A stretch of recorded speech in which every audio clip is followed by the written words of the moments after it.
Recording to the cloud. Okay, good morning. Welcome everyone to the fourth day of Cyberweek 2020. This, I think, is our busiest day of the week. We've got a lot going on today, so I'm very excited, and it's a wonderful thing that I get to kick this day off with my good friend Morenike Obi-Farinde. Thank you so much for taking the time, Morenike. I think I don't even need to introduce you because there's so many people here on the call that know you well. But for other people who may be streaming, Morenike is a longtime advocate for online dispute resolution. She is the founder and CEO of ODR Africa, and she is one of our newest board members at the International Council for Online Dispute Resolution. So I feel like we've been partnering and working together for more than 10 years, Morenike, but it's very exciting to see what you've been doing recently. So I'm excited to have a morning today where we can dive in more deeply and hear more about your plans. I will also say we have Adejuan on the call as well, who is one of my fellow advisory board members for ODR Africa. So don't get too comfortable over there because we may call on you to pipe in on various topics. But I definitely wanted to start out with you, Morenike, and maybe you could start out just sort of telling your personal story. How did you first learn about online dispute resolution, and how did you get to the point where you decided to start ODR Africa? So if we could begin there with that story, I think that's a good place to start. Thank you so much for having me, Colleen. And well, it's good evening in Nigeria, Africa, even though it's good morning in the US. And I'm so glad that you decided to wake up this early because I know it's quite early for most of you that are able to join from the US. It's very exciting and interesting. And I'm elated to be here. And my journey with ODR started as far back as 2007 when I attended the UNODR forum in Egypt. And it was in fact, it was like I had been in the dark and I suddenly found the light and I was so excited. And so when there was an opportunity the next year to go to British Columbia, of course, I jumped on it. And there I presented a paper on the need for ODR in Africa because I saw the need clearly from my interactions with all the other fellows and participants were doing all over the world. I was very interested. And that has been my journey so far. And then I was at several other ODR Africa forums, and I've kept in touch with the fellows of the NCTDR, trying to just learn what they were doing in their other areas and also trying to see what I could do. And of course, trying to preach the gospel of technology can actually help improve access to justice in so many ways. And it doesn't have to be so many expensive or grandiose ways, but that there were things we were even already doing with technology, but which we did not accept or agree was actually ODR in Africa. And so that's what I try to do. Fantastic. Yeah. Now, hello, can you hear me? We can hear you just fine. Your audio is great. Yep. We can hear you. Thumbs up. Can you hear us? Okay, great. Yes, I can hear you. I know we may get some internet hiccups along the way, but we'll just soldier through. And if we need to turn off video for a little bit, we can. But yeah, we can hear you just fine. You're coming in clear as a bell. Okay, that's fine. I'm good. Yeah. Yeah, now, so it's interesting too. Again, I only had a chance to live in Africa for 2 years, and it was on the other side of the continent in Eritrea. And I think Nigeria obviously is the most populous nation in Africa. It's a commercial center. It's, the judicial system is very well developed compared to many other countries in Africa. I find in the United States, people talk about Africa as if it's a country. But Africa is a continent. There's so many different countries there in so many different stages of development. It's interesting you mentioned that Egypt forum that Mohammed hosted, which was an amazing ODR forum. But obviously the needs of Egypt are quite a bit different than the needs of Nigeria, which is different than the needs of Eritrea. There are some countries like Eritrea are very poor. They have almost no infrastructure. They really have no judicial system to speak of. I know you've also been doing some work in South Africa. You've been talking with people in Ghana and Kenya. So one of the things that's amazing about ODR Africa is trying to build sort of a resource center that can cover all of these different countries and realities. So maybe you could talk specifically about Nigeria initially. What is the status of dispute resolution in Nigeria? What kind of support does it have from the bar and from the courts? I know you're a very active lawyer as well, so you talk with lots of lawyers who might not be that aware of online dispute resolution. So fill us in on the Nigerian perspective and kind of what opportunities exist. Okay, great. For us in Nigeria, I think we're at that stage where we always build the roof before the foundation, unfortunately. So we have in this ADR, alternative or appropriate or amicable dispute resolution, whatever definition you give to it, ADR is actually at an advanced stage. But the emphasis is really on mediation and arbitration in Nigeria. And the reason, just like anywhere else, where there was that shift towards ADR, particularly in Lagos, you've said it, Lagos is the commercial center of Nigeria. Nigeria has about 200 million people. We have about 30 million of those people in Lagos. Lagos has a very small land area because it's bounded by water also. So because of that, there's that intense pressure. Lagos used to be the capital of the country before that was moved to Abuja, but it still remains the commercial center of Lagos. So of course you have more disputes definitely in Lagos. The busiest courts are in Lagos. So because of that, we even have the first court-connected ADR center in Africa, not even in Nigeria, wow, in Lagos, because of the need to actually deal with the overburdened court system. We also have the Citizens Mediation Center, which is the free mediation, like a community mediation center set up by the Lagos state government to take care of mediation free. So we see that ADR has actually tried to work around the overburdened and congested court system to deal with dispute resolution. So then we've tried to preach at even up to as late as last year, I still presented the need for ODR at the last National Bar Conference. That was the second time. I've presented at the annual conference of arbitrators on the need for ODR. So we've been on this, but it hasn't been, the reception hasn't been there. And as I said, we build usually the roof before the foundation. And why do I say that? People think we don't have the support for ODR because our infrastructure is very poor. Even though Nigeria is the most populous Black nation, but we still have, for instance, our judges still write in longhand. Do you believe that? You probably think, are we still in the jungle or what ages are we? But some of our, in the high courts, not even in the magistrate court, some of our high courts in Lagos State, they still write longhand. Some have the recording system. So you see, there's still that debt of infrastructure that people were very skeptical about moving onto ODR. But as, whether it's a good side of COVID and the pandemic and the need for social distancing, people then saw the need to move more online because they really didn't have a choice. But even at that, what it meant was that most of our courts were actually shut down for most of the time between March and June. Most of our courts were shut down. And in fact, the magistrate courts didn't open until September at all. The high court, some of them resumed partially. You would be called in a bit. And some, we had a few courts who had the facilities for remote hearing. And so we had few and far in between. But I know that Maiduguri, which is in the northeast, they actually tried out, they have a very forward-looking chief judge who actually was very interested in embracing technology. So he actually tried out a model for that, and that helped.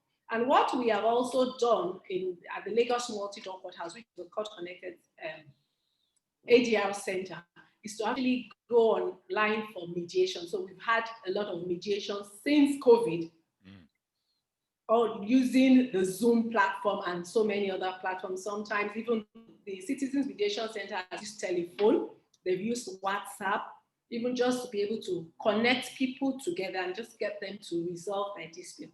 And something that is also very interesting which has come out of Nigeria, even before the pandemic, is the FCCPC. That's the Federal Competition, Consumer Competition and Consumer Protection Commission. Okay. And so they came up with this app, this dispute resolution or complaint. That's what I would call it, a dispute complaint app. And so you can, as a consumer, if you have a problem with the product you have, you can complain, you can track your complaint, and then you can also give feedback. And for me, that has done so much because it doesn't allow the disputes escalate.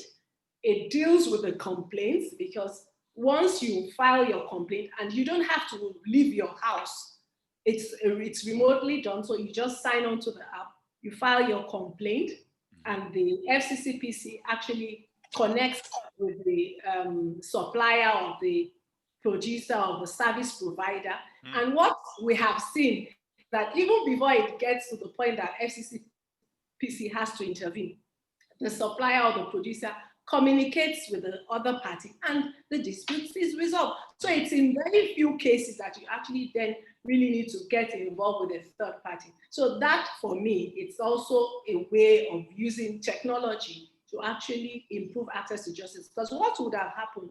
Ordinarily, all of those people would have just ignored those disputes. And before this complaint came, we had the CEO of the FCCPC talk to us on one of our ODR Africa knowledge sharing sessions. He said they received 700 complaints in a year. Now, on a bad week, they receive 1,000 complaints in a year. So that also tells them that they need to move on to the next phase, which is using technology to actually deal with. Right now, what they do is they do manual dealing because they say it's the first phase. They're just trying to work out on the app.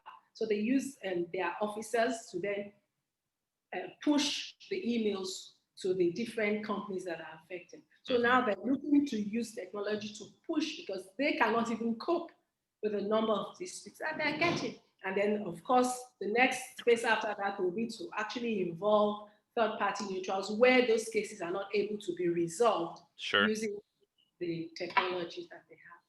Well, that's very interesting. The FCCPC platform, I think, is a great. I mean, often consumer disputes are the first volume where technology really adds value because, as you said, they're low dollar value cases and they're high volume. So that's very encouraging. It actually makes me think of the ConciliaNet process in Mexico too, kind of an easy to access consumer redress process where people can come in, file their complaint, and get quick resolution without having to go to the courts. So that's very encouraging. I added you on yesterday on another call. He mentioned that mediation is increasingly mandatory in Nigeria, that it's very difficult to get in front of a judge and if you have not attempted some form of mediation. Is that true? Has that been written into law, or is it judge by judge? No, it's not judged by a judge. Actually, under the 2019 High Court of Lagos State Civil Procedure Rules, you have to have tried mediation out, and you have to actually show compliance to trying out mediation before you could even get before a judge. So it's not like you even just have written a pre-action notice. You have to actually show by affidavit evidence that you've actually tried out. So it's a different thing if we all know mediation is compulsory. It's voluntary. I'm sorry, it's not compulsory. But you still have to first at least try mediation first. So even if you get to the table and you can't settle, you need to you are just able to show that you have at least tried out the process. If not, if you don't file that compliance, pre-action, we call them pre-action protocol compliance, then the registry of the High Court in Lagos State, because this is the 2019 rules that incorporates that. We've always had like a pre-action notice, but it was just like, well, you wrote a letter and there was no response or whatever. Now you actually have to have tried mediation. And it's not only that, even our rules of professional conduct as lawyers actually provides that as a lawyer, you ought to, it's obligatory on you to tell your clients about 8 options for ADR. And what is the most common one? It's mediation, because it's mediation that you can easily get on the bandwagon and say, you know what, there's this dispute, as opposed to arbitration even though for arbitration too, you can have submission agreement, we just find out that mediation, of course, because it's a lot more cheaper than arbitration, you find more people agreeing to at least try out the mediation process. So yes, Absolutely. Yeah. under the High Court rules and also from our rules of professional conduct. Well, I remember when I first started doing dispute resolution in the 90s, the whole notion of mandatory mediation was like, well, how can you have a mandatory voluntary process? It seemed like an oxymoron. But now mandatory mediation is very common, and it's just that people try it.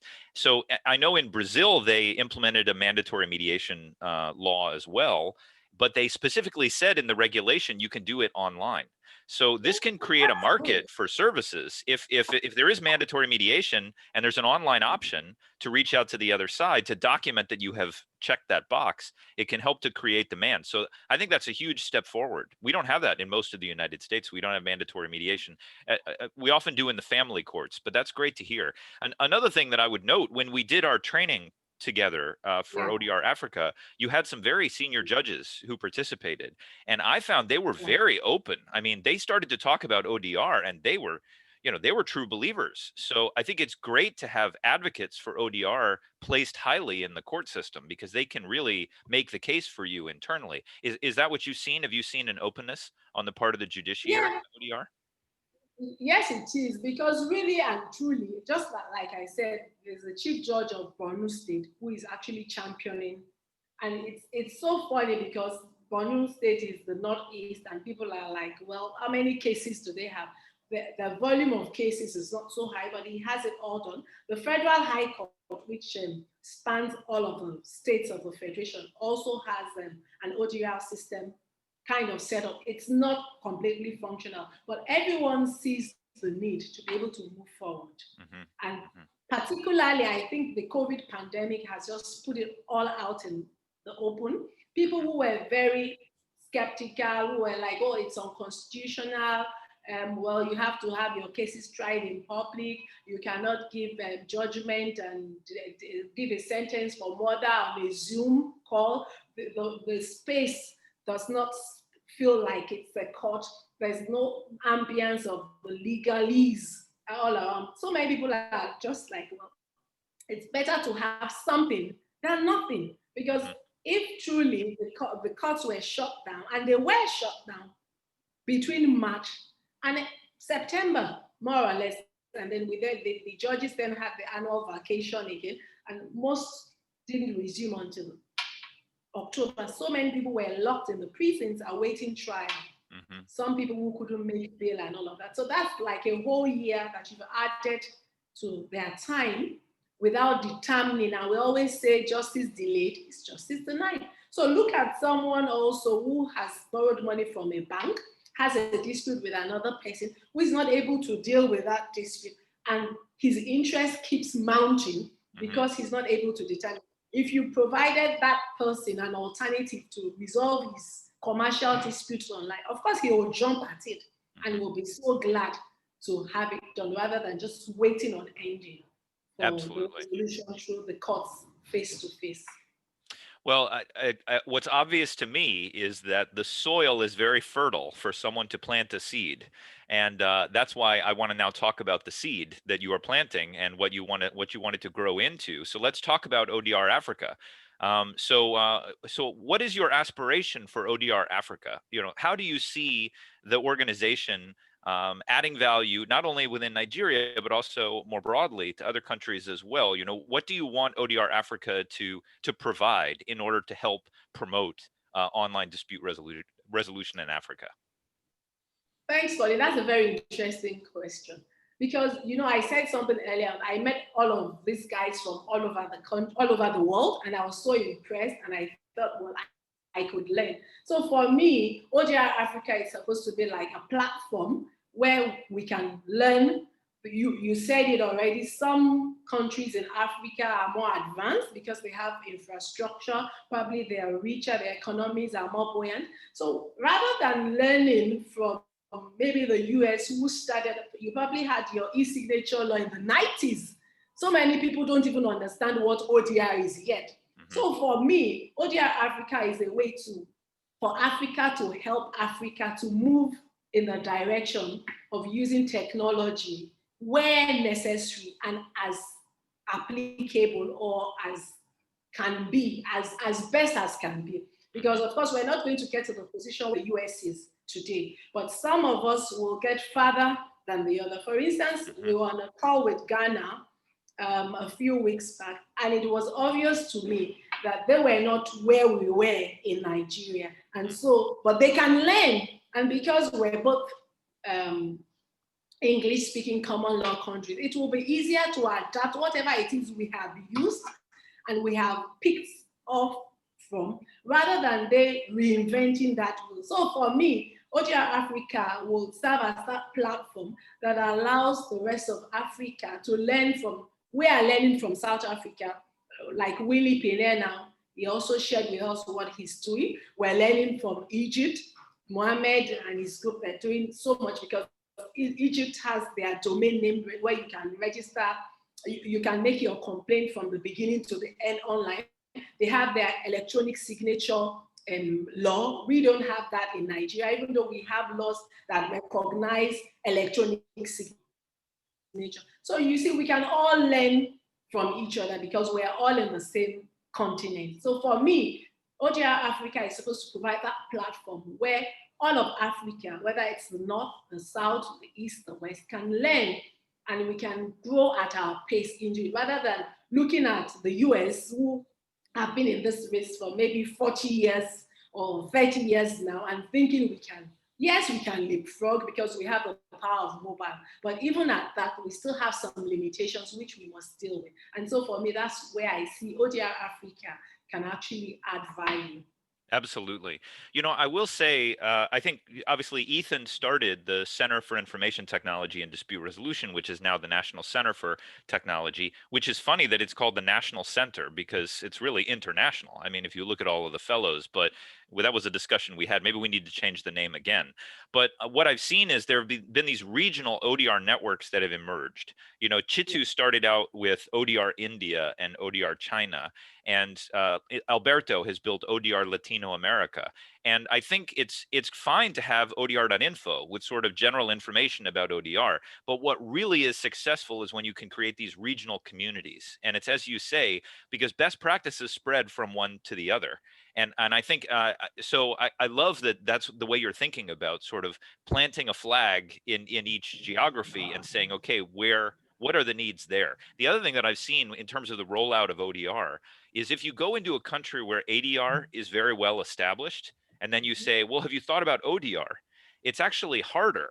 It's harder to get people to think, well, we do this face to face, we don't really do it online, and you know, how would you use online? Whereas if you go into a geography where they don't have any ADR, really, like ADR is just starting, and then you say, well, you should have dispute resolution, and some of it is online and some of it is face to face, then it happens very quickly because there's no resistance. You don't have to change any minds. You can sort of start from scratch and have ODR be a part of it. So I almost feel like there's an advantage to starting now. So, you know, it's interesting that, as you say, in Ghana, they're behind where Nigeria is, but it may be they end up making progress faster because they have less resistance that they need to confront as they go have these conversations. And they can point to other countries and say, look in Nigeria, look at the results that they've gotten, for instance, with these consumer complaints. We should do something like that in Ghana. And people say, oh yeah, absolutely, because we've seen the model of success. So maybe ODR Africa could be a clearinghouse for some of these best practices and designs. I mean, obviously, Jan has just written her book on systems design. I think it would be very helpful for ODR Africa to be sort of an expert systems designer.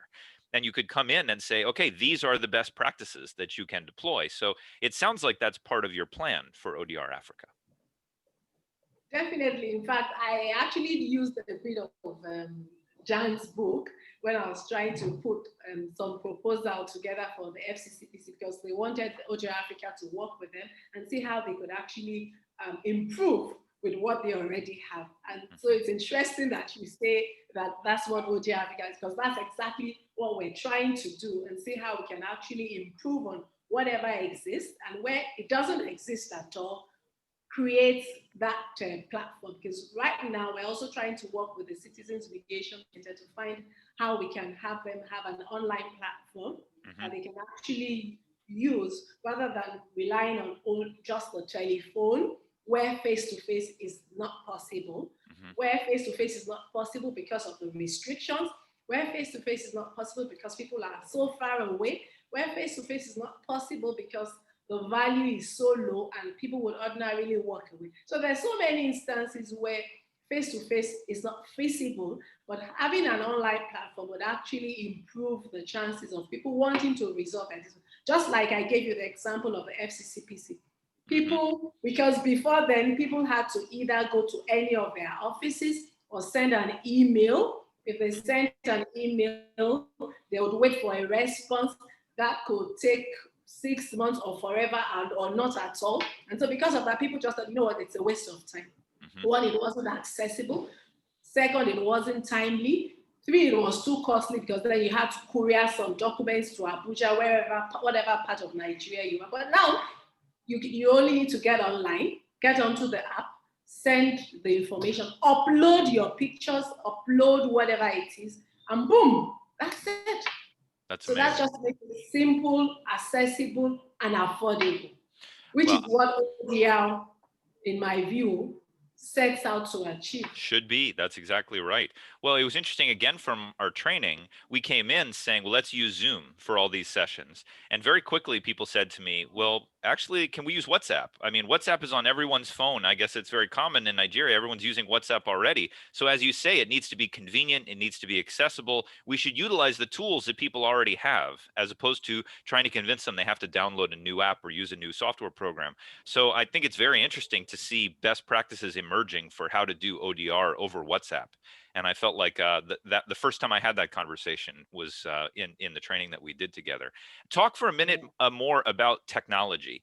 Now, you're not building your own software platform at ODR Africa, but you have good relationships with platforms like CREC and Modron. So what's your strategy moving forward with that? Well, good. What we plan to do with ODR Africa is to see how we can harness our relationship with the software owners and see how we can deploy cheaper, because we all know what the exchange rate is vis-a-vis where those software are developed, whether it's in the US, whether it's in Australia, because Modron is in Australia, Chitu is in India with affiliation with the US.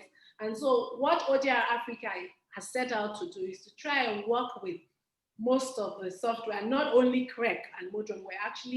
We've reached out even to Smart Settle, and we'll be talking with Graham too, and to see how we can actually harness our numbers on the network across Africa, taking into consideration our peculiar needs, and seeing how we can make those systems or tools, as we call them, available to the dispute resolution providers in Africa. That's great. At a rate that at least can work within their range. Because if we say we have low value claims, even though they're high volume, but if the unit cost of resolving the dispute to the dispute resolution practitioner is too high, then you still have the problem with the accessibility. So we need to be able to deal with that also. Absolutely. Maybe another thing that I was curious to hear you talk about is ODR Africa's strategy around training. I know that you've been doing a lot of training and some certification. I mean, you really, again, you're a clearinghouse for best practices. You're a clearinghouse for technology, but you're also an expert consultant and trainer, sort of planting these ideas in people's heads. What's your plan moving forward on training and how that's going to be provided through ODR Africa? Well, we don't want to seem like we're a jack of all trade and master of none, but what we've realized is that there's still that debt of information. People don't even, sometimes you tell people ODR and they look like, well, what does that mean? Even in Nigeria, so many people. So there was that need at the onset, once COVID kicked in, to actually train and be sure that you had people who understood that ODR is not about Zoom or video mediation alone. There was the ethical side to it. There were do's and don'ts. There were things you needed to do. There were ways you needed to work with the parties. And so that's why we had to get into training. But going forward, what we're going to be doing is to partner with train up, just like we're doing already with mediate.com. We'll do that with so many organizations to provide their trainings so that we get the right training for the people in Africa. Mm-hmm. Now we're talking to them, see how we can do some training for them in Ghana also, because we have quite a few dispute resolution organizations approached us. They want to train on Modron, want to train on Prayer, want to train on so many other platforms, but at least they should also have that foundation as to what is expected of them ethically as mediators who want to mediate or do arbitrations online. Mm-hmm. Well, I think that's very interesting. That's the focus that we have for. Yeah, I mean, we talked about regional ODR organizations. I think it's very powerful to see trainings, from Africans for Africans, and articles about ODR from Africans for Africans. I think one of the things we're trying to do at Mediate is to also open up satellite sites in each geography, because I think there are local cultural needs and expectations and requirements that I think are best addressed regionally. So I think that's one of the things that I think ODR Africa can really help with. I think what I'd like to do is open it up and have others ask questions as well. Added you on. Yeah, please, Morenike. Yeah, I think that cultural nuances that we must take into consideration, and the same training that you give in, for instance, in San Francisco, will not sit well without a local train in the team, mm-hmm. because you would have different ideas of what is acceptable and what will not be acceptable, and you could actually run into trouble if you were, for instance, mediating within two cultures and you don't take into cognizance one or two of those things. Absolutely. So that's why I think for us, working with even trainers from any. So Morenike, I'm sorry. I'm glad that the quality has been as good as it's been so far, but now we're breaking up a little bit. What we might do is turn off your video so that we can have the audio in high quality, if you wouldn't mind trying that, because we really do want to hear what you have to say. So see if you can click that off. Okay, great. So yeah, let's speak a little bit more and let's see if we can hear you clearly. Yeah. Yeah. I think that's better. Can you hear us? Well, I thought that. Yeah. Okay. Well, fingers crossed. But I will ask Adejuan, if you could pipe in as well. You're the chair of the advisory board of ODR Africa. And you're hearing Morenike she's writing a lot of checks that we're going to have to cash. I just wanted to get your perspective as well on ODR in Nigeria, and sort of, do you agree with the way that Morenike has characterized it? And what aspirations do you have for the organization and for ODR's growth in Africa beyond maybe what Morenike shared? My getting into alternative dispute resolution at all is out of the concern that people get priced out of justice or timed out of justice. And first of all, I remember the very first arbitration I did. I was so keen on making sure that I did this. And the parties had very little money to pay, but that wasn't going to deter me. And it just flowed naturally that, look, if there isn't a lot of money and then you're paying me next to nothing, then we have to bring down the costs to whatever it was. And it was just natural that, look, don't let's send around documents by courier and all that. That's expensive. Why don't we agree we're going to do everything by email? This was so many years ago, before I learned about ODR at all. So, and then having been a victim of difficulty in going through the normal court system. I mean, I can't remember. There's a case that involves my family, and it's in another city, and we're still on it. I think 5 years going. Something like that. Wow. So I have always thought, look, there's just got to be a way of making things a lot easier. And then I kept disturbing the chairman of the Nigerian branch of Chartered Institute of Arbitrators that, look, we're always talking to those who know. When I speak outside, people don't know because I'm not a lawyer. I'm in the real estate business, and so many of them don't know about these things. And meanwhile, we're constantly in disputes. And what the chairman did for me, or what he did was, or she did, it was a she. She just put me in charge of the schemes committee. Oh, look, all these things you are talking about, come and do it.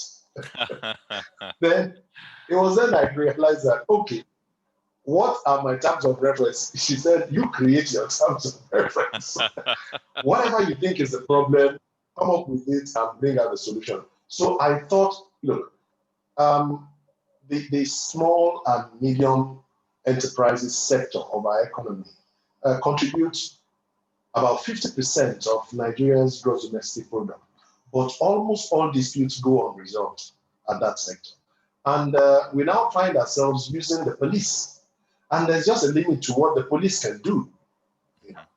And that was when I started, I think I lamented to Morenike. And she said, this thing I've been talking about, this is what you need. And that's how come we now said, look, let's sit down and make something of it. So we had to write out some laws that will guide the process. And I was shocked when we launched the thing. Lawyers flew in from all over the country. And they made such a big deal of it. And I was wondering, but you are the ones that know about the law. Well, they said that they haven't been able to do this in 25 years. Well, I guess sometimes when you know too much is a problem, because I think I was going through blissful ignorance and I saw that the lawyer colleagues of ours were more worried about where the problems would be. But we just went headlong with it. And that was Morenike saying, it's the only way.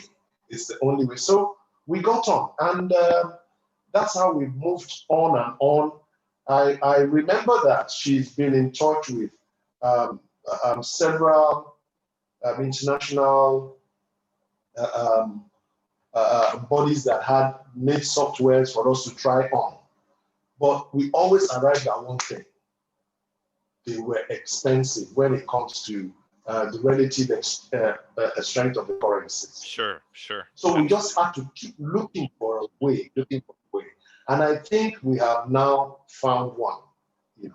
And eventually, we had to train people, because I last Saturday in the squash court, I was still explaining to a lawyer that ODR is not a different form of ADR. No, it's just ADR making use of tools to remove some difficulties. If I put it that way, maybe you'll understand. That's great. And I can see that. Well, I don't want to see the pandemic as fortunate, but honestly, it has opened our eyes to the fact that it doesn't have to be difficult to work.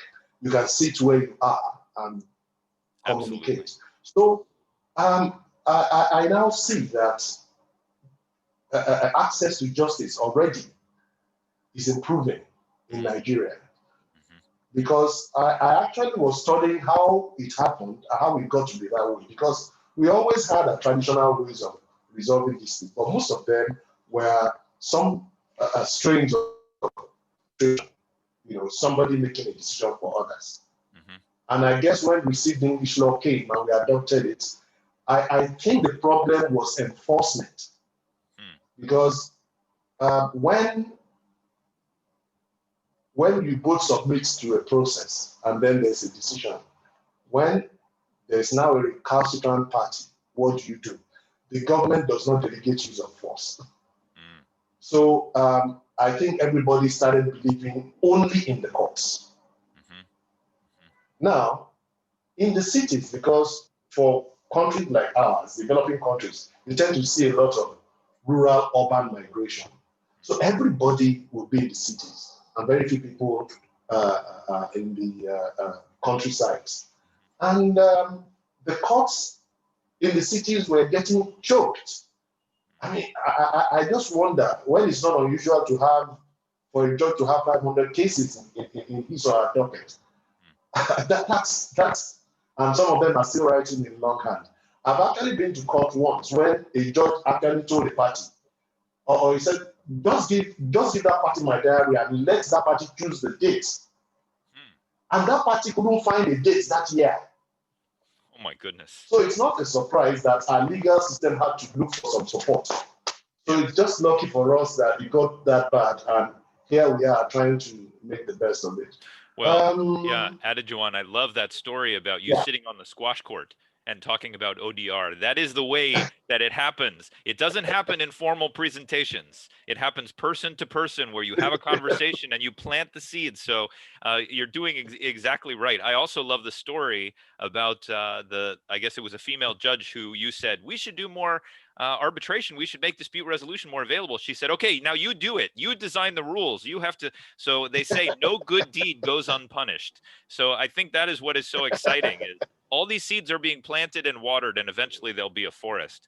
But Morenike, you're back. It looks like your internet is better again. Oh, you're on mute though. Okay, yeah, I changed my internet source. Okay, great. It looks perfect now. Yeah, it looks great. So again, I want to open it up and take some questions from the participants here, because I'm sure people have lots of questions that they want to ask you. But let me just ask one final question about ODR Africa. What are your plans for the next 3 to 6 months? What are the things that you're going to devote most of your energy to over that time period? Okay. Well, for us at ODR Africa, what we want to do, just like I said earlier, is to create that space, that platform where we can provide a lot of technologies or tools that can be deployed.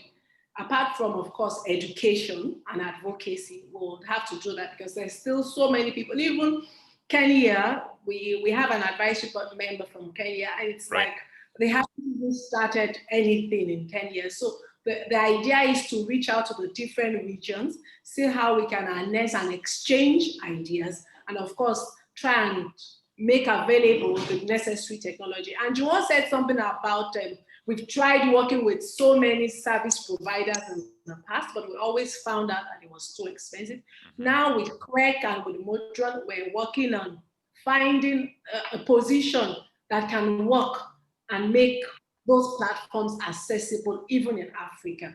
So that's where we are, or that's where we plan to be in the next in the short term, the next 3 to 6 months. And the advisory board is working, and we have members from different regions of Africa, just so that we can harness the ideas and of course learn from each other.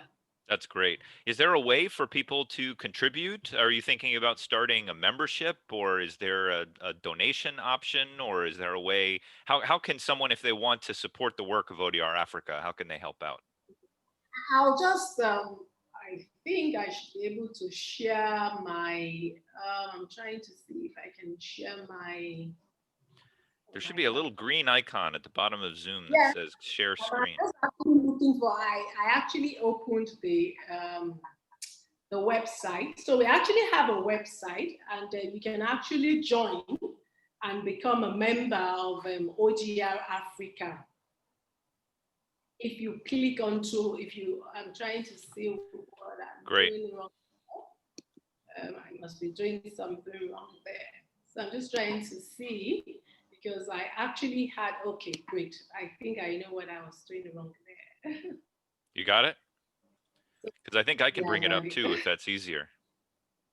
Yeah, I actually have it open now. I didn't have it open before now. I had it open, but in a smaller window. Mhm. So what we have done is that we have the ODR Africa network, and you can always, that's it. So I'll just share that now. Great. So we can join the ODR Africa network. Excellent. Yeah, so I'm sharing my screen now. I love that you have a picture of people wearing masks on your website. That's very updated, impressive. So you can sign up, and as you can see from the website, if I just go down, we are the Pioneer ODR Network in Africa, and the things that we do, we're championing the World Mediators Alliance Green Pledge. That's and great. So you can always do that. And we have trainings, and we have resources. We have it's a network, so you can actually provide information. People can search for you. We have conflict resolution vehicles. So there's so many things you can do on the website. So we have our blogs. So we try to report latest news about ODR as much as we can. We have fantastic. So we have all of that. Yeah, the site looks great. For us, It's amazing. Yeah, you've done great work. But I know lots of people are going to be eager to join the ODR Africa network. So hopefully we'll get some of the people on this call will join. But let's spread the word more widely because I think the more supporters, the better.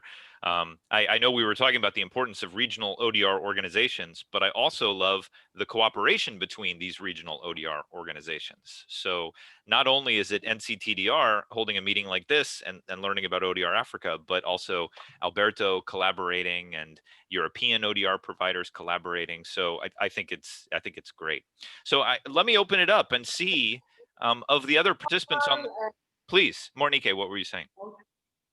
It's actually an informal integration already with ODR Latin America. Alberto is collaborating with us already. We're collaborating with India already. So we're learning from each other what works best, what can we do, how can we all just get people to use technology to improve dispute resolution. So there's that collaboration. And of course, we're learning from you, particularly Mediate.com and all the other fellows. I've learned a lot from Jan's book.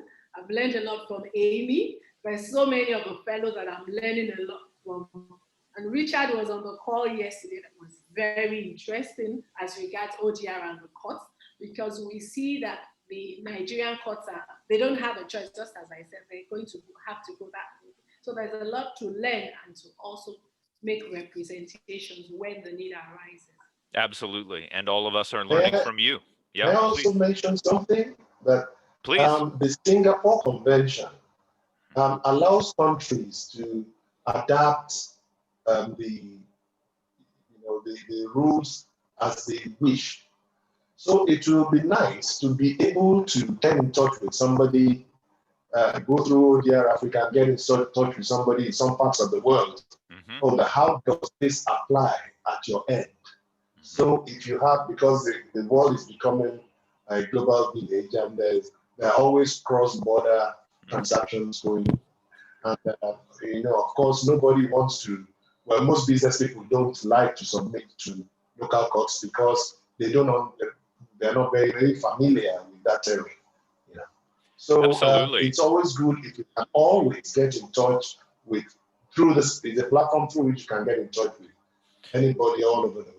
Well, Ethan and I did a chapter years ago. This is probably 15 years ago for UNCTAD, the United Nations Commission on Trade and Development. And we talked about how online dispute resolution can make it easier, particularly for developing economies, to get access to capital, because sometimes investors are reluctant to invest in a country where if a dispute arises, they have to go to the local courts because they just don't know how they would fare in the local courts. But if you can create a dispute resolution mechanism, particularly one online, and you can write into the contract that we're going to resolve this through the ICC or through Corsica, the Cairo Regional Center, or even the Nigerian Chamber of Arbitration. We have the Lagos Court of Arbitration in Lagos. In Lagos, right. In DC, the Lagos Multi-Door Courthouse. So there's so many ADR organizations in Nigeria. You can just say, well, we would resolve these disputes online using the rules, and so many of them have specific rules that you can choose. Exactly. So it it also allows for cross-border, even integration of trade within Africa itself, with the African treaty that has just been signed. ODR, I think, is best suited to really just harmonize, because in Africa we have the French speaking, we have the Portuguese speaking, we have the English speaking, but at least technology can be that bridging gap between language barriers and even the civil and the common law systems that we operate across Africa. You said it better than I could. Okay, so let's see. Does anyone have any questions that they'd like to put to Morenike? Amanda, I see you came off. Do you have one you'd like to share? Absolutely. I'm really curious in the African context how synchronicity and asynchronous processes play out. I know here there's huge resistance to having asynchronous processes where people are, out of time with one another and kind of responding in pieces. And I was just curious how that plays out in your context. Okay. Great question, Amanda. Thank you for this. Because in Africa, we're not like the US, where, well, as my mom says, you're always talking to a machine. So we don't have that literacy level yet. And so for us, you'll find that there is more reliance. And when I said people think ODR is just about video mediation, so there's that emphasis on the synchronous and not the asynchronous, because people are not just used to getting to a computer and dealing with a computer. They'd rather, well, if I'm dealing with a computer, there should be someone at the other end at least responding to me at the same time. So you actually have more processes, and you see more people being able to deal with the synchronous rather than the asynchronous. Great. And I think Alexis had a question too. Oh, I'm sorry. Yeah. I don't know if that answers Amanda's question. Did I answer her question? Yeah, that was fabulous. Thank you. Great. Great. Alexis, you're next. Hi, my name is Alexis. I'm a Ghanaian, by the way, and I live here in the US. So first of all, I found this very informative, and I did love what ODR Africa is doing. I just wanted to put that out there. I realized that there are two critical challenges to ODR, which is general mistrust, because most people are resistant to change, and inadequate infrastructure. So I was wondering, how does ODR Africa plan to tackle these prevalent problems? Well, as regards general mistrust, there's so much we can do as a platform other than to help build trust in systems. So where you have a system that is secure and someone has tried it, and you get the next person, well, it's like the MSME scheme. You have one of the traders has tried it and he got resolution quickly. He tells the next person, and that's how trust is built. But if we don't start at all, and that takes me to your inadequate infrastructure, that's the only reason why people have refused to embrace ODR in Nigeria in the past few years. Yes, and I agree that even video technology is a lot better this year than it was in the last 2 years. So things are improving, things are increasing. But if we don't start at all, then we will never get anywhere.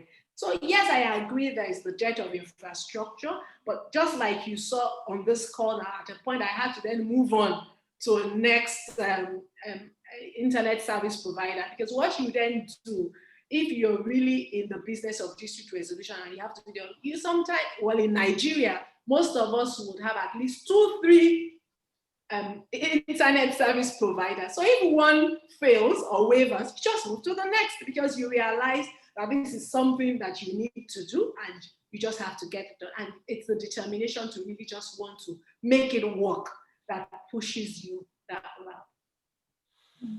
Thank you. I couldn't agree more. The perfect is always the enemy of the good. And I think we have to do these things to make them better. And even 2 years from now, when we have Cyber Week, the video conferencing will be so much better and so much more stable and crystal clear. But this is so much better than what we had 5 years ago. So we always just have to keep pushing forward. And that's how we'll make it better. So any last questions please, sorry, may I Juan. just echo Yeah, that Bertha, you're after Juan. just that necessity is the mother of invention, as they say. I have my phone here, and I have my hotspot on, Yeah. just in case this happens, and it happens all the time. And I don't think we ever do any mediation here without first collecting the phone numbers of the parties and all that, because somebody could get bumped off, and you could just continue by phone. That's But great. the minute they start seeing the success of it, that's it. That's great. Plan A, Plan B, and Plan C. That's good for internet access. Bertha, what was the question you wanted to ask? Yes, I'm based in the Bahamas, but I have a keen interest in today's session because I am also the honorary consul for Botswana. And having just completed a 3-day train-the-trainer course by the Chartered Institute for Arbitrators, for mediators, I find this very, very timely because I've worked with the policymakers in creating the Bahamas as an international arbitration mediation hub in the Caribbean or the Americas. But post-COVID-19, we realized that perhaps we may have to change our business model. And having highlighted the need or the importance of online dispute resolution, I find that we have to come up to speed very quickly. And my question is, have you created any contact with the Caribbean? And if not, or if so, could you let me know with whom? And I would really like to forge a relationship with ODR Africa and create a bridge with the Americas through mediate.com. I find it phenomenal what you're doing, because with us being in the space with only the Chartered Institute of Arbitrators, we can be sometimes in a bubble. But in terms of mediation in the Bahamas, I've recently organized judiciary training for the judiciary that involved UNCITRAL with their model mediation, commercial mediation, and also on the Singapore Convention. And also we are working with the arbitration, but training the judiciary, focusing on domestic mediation online and cross-border. I find it very, very timely.